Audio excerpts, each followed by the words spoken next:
Hai kawan-kawan, saya Brandon dan ini saya akan melakukan kartu bercerita saya dan kartu pertama yang saya dapatkan adalah tentang bunga matahari.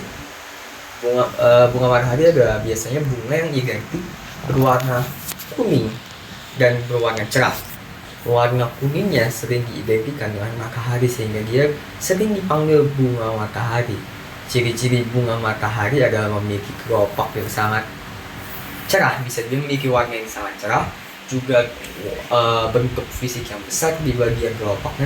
Selain itu di bagian tempat septum, di mana tempat lebah mengambil nektar, bisa dibilang bunga matahari juga penyumbang nektar terbesar dan penyumbang bisa dibilang ekosistem terbesar di alam liar saat ini. Mengapa? Karena bisa dibilang bunga matahari membantu sangat banyak penyembuhan, membantu menemukan banyak sekali tanaman, membantu lebah, bahkan bisa dibilang membantu manusia secara tidak langsung karena membuat madu ya dibuat dari nektar yang dihasilkan oleh lebah. Lebah mengambil nektar tersebut dari matahari sehingga bunga matahari secara tidak langsung berperan penting dalam ekosistem. Dan kartu kedua yang saya dapatkan adalah panda. Panda adalah hewan yang hanya ada di China saat ini. Maksud saya secara alamiah hanya ada di China.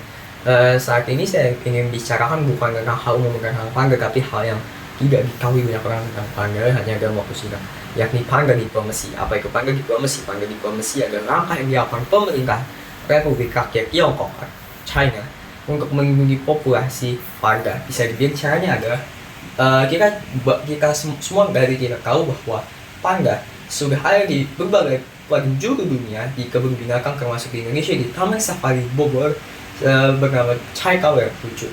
Namun panda diplomasi ini bekerja dengan cara anak dari panda yang lahir di kebun binatang di negara lain akan menjadi milik China setelah 1 atau 2 tahun di negara asalnya.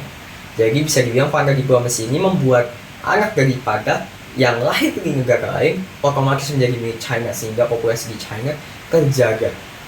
Dan kartu ketiga yang saya dapatkan adalah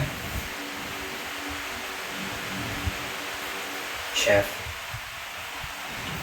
Chef adalah pekerjaan yang bisa dibilang membutuhkan skill tinggi. Mungkin tidak butuh skill tinggi, namun setidaknya orang membutuhkan pengetahuan cara memasak dan pengalaman cara memasak. Bagaimana itu? Yang pertama, tentu chef harus tahu alat-alat di dapur apa saja. Jika dia tidak tahu alat-alat di dapur, bagaimana cara dia akan memasak. Kedua, dia memiliki pengetahuan bagaimana cara memasak. Mungkin ada makanan yang simpel, masakan yang simpel untuk dimasak. Namun yang perlu kita pikirkan adalah bagaimana cara chef dapat membuat bahan-bahan yang sudah tersedia dapat diolah dalam waktu yang singkat, lezat, dan juga bisa dibilang layak dinikmati. Juga chef itu perlu maksud saya perlu dilihat lebih lanjut karena mengapa pekerjaan chef sering dianggap remeh karena gajinya bisa lebih cukup rendah. Bisa dibilang chef membutuhkan, bahkan chef jurusan masak menjadi jurusan kuliah di banyak universitas. Mengapa? Karena chef itu sangat dibutuhkan terutama skill memasaknya. Dan itu adalah latihan kartu bercerita saya pada hari ini. Terima kasih.